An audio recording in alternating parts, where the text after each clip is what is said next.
Kugan Cassius for IFL TV in association with MTK Global and JD Sports, Oxford Street here. I'm joined by Joshua BUATSI, who competes in his second professional outing tomorrow night at York Hall. How are you, mate? I'm all good, man. Looking forward to this one. About time. So 2 months ago I made my debut and then here I am again. So I'm on it. I know we see kind of some fighters sort of back-to-back fights within a succession of weeks. You've had to wait because of the break. Made your debut back in July, and now you're out again. So what can you tell us about your opponent tomorrow? It's Castanero. Yeah, he's gonna come to fight. So to be fair, I don't know much about him, if I'm honest with you. I'm just treating it like the amateur tournaments. You don't know who you're boxing until the draw's been done and on the actual day. So I'm not overthinking about it. I've prepared to box someone, so whoever's in front of me, I have to deal with them. So I don't know much about the guy, to be honest. Obviously, last time we spoke to you was after your major debut. Have you had a little time to sort of reflect on that and sort of get over that sort of that debut now? Yeah, I have. It was good while it lasted, and it only happens once. So it's over and done with now. So now the ball is rolling. I'm kicking off the season, you know, with my fight coming up tomorrow, and then I'm going to be back out in Manchester, October the 7th, and then the ball's rolling. So I'm back on it now. You know, I had a little break after the debut, and then now the ball's rolling. Obviously, there's this card tomorrow night is the Next Gen show with the kind of up and coming it's tagged as, isn't it? I mean, there's yourself, Lawrence Okoli, Joe Cordina on the bill, amongst some others. So it's a good card to sort of see where boxing could be in 2 or 3 years' time. 100%. I believe all of us on that card are the future. We've all got an amazing opportunity, so we just need to capitalise on it. I feel I've got an amazing opportunity as well, so I'm going to be trying to grab it with both hands.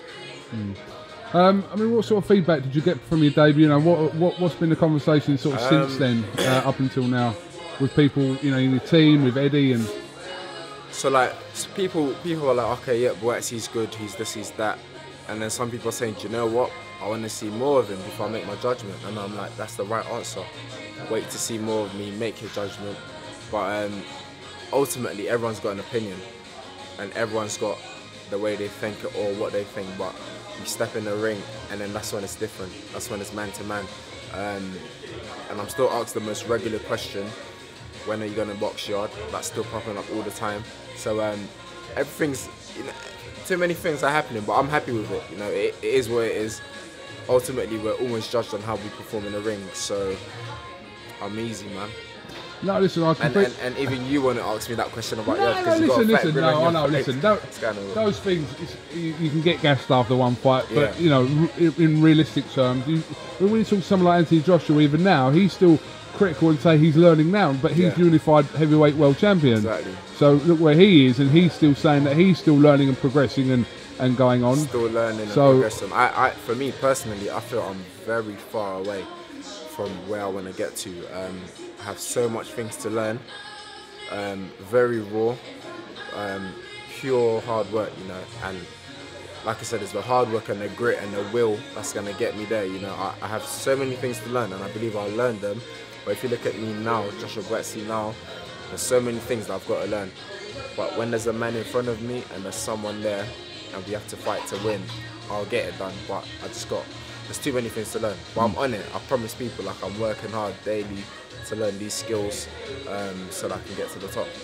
But people surely aren't just going up to you and going, when are you fighting Anthony Yard? They are. They're saying when you fight in Yard, they're saying, oh, do you know what?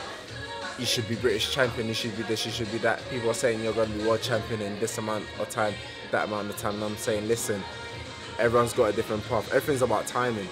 The other day I was told, you know, you're going to be a world champion the same length it took Anthony Joshua. And I'm like, listen, Josh has done it very quick, and that's Josh's path. I have my path to create. We all have our different paths. So I don't know how long it's going to take me, but one thing I do know is I will be world champion. So it's just about when and how, which no one knows. I don't know myself. So I'm just working hard, and when opportunity comes, I have to take it. Absolutely. Let me just finish off by asking you about obviously the fight everyone was talking about from the weekend. I'm sure you watched it as a fan. People had their opinion whether the fight should be even happening or not. But what did you make of the whole McGregor-Mayweather fight itself? So I'll tell you what, I woke up during round 3, and when I woke up, I was thinking, right, McGregor's winning. Like, he's 2 up already. and the third round looks okay. So I like flipped over my duvet, woke up properly to watch it, and then in round 6 I was like, okay, this is turning to, you know, what I thought it would be. Mayweather closed the show in round 10. When it's all said and done, they're both winners. Mayweather's legacy is there. McGregor made a lot of money, and I take my hat off to him because he's come from UFC into boxing. Whether the fight could have been stopped in the first round or in the 10th round, I don't really care, but he's challenged himself, and that's why I respect that challenge going into the unknown. And I feel boxing is a challenge as well, and that's how for me it's character building. You know, you challenge yourself, you overcome certain things, and then you build more to the person that you are. So I rate him for that. From a fan's point of view, it was entertaining, a lot of money involved. And from a boxer's point of view, like I said, I respect both fighters, and McGregor for taking that challenge. So all positives for me, really. When you hear sort of the boxing and the UFC fans split about, you know, the sports that they cover, they and could never come to boxing, man. Come on, UFC fighters and come on, man. They know it deep down, and we know it, man. Like, but you know, if they want to challenge themselves, that's fine. And for me, I'm strictly sticking to boxing. So before anything comes up and people start trying to make assumptions, boxing, BUATSI, strictly boxing. So everybody's going to get this question. Is it something you would consider? So hell you know, no, absolutely no chance. Strictly boxing for me. Because a lot of fighters are kind Would of. you consider it, Koo? What? Going into MMA. You're deep into boxing, and would I consider doing what I'm doing now into MMA? No, but like, you're not a boxer, but you possibly might have a boxing match later on down the line. You probably will. But then would you then Who have you been talking to? Not a lot of people, but you probably might do. But no, I'm strictly boxing, and that's what I'll be sticking to. Do you know what? I would just label myself a very, very casual UFC fan.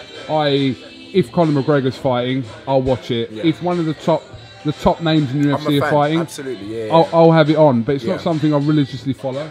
Yeah. It's not something I religiously follow because I'm a boxing person. So I'm not saying you can't. Like I have said in the past, you can't be an equal fan of both. And I kind of still believe that. People stalk me on that today because people kind of saying, "Well, I love UFC and I love boxing," but I think you're one or the other deep down. That's what my personal opinion is. I'm strictly boxing, but like you said, when the big names in UFC fight, I tune in, and I rate what they do in UFC because there's only one belt. There's like an interim belt as well, I think, but mainly there's one belt and there's always one champion, and he usually fights the number 2 or number 3 or whatever. So I respect that as well. But strictly boxing, man. Strictly boxing. Just boxing. Just boxing. All right. Well, listen, Josh. Thank you very much for talking to Eiffel TV. Weigh in today, and then best of luck tomorrow night at York Hall. Appreciate that, man. Make it 2-0. It's on. It's on. Nice one. Go on, mate.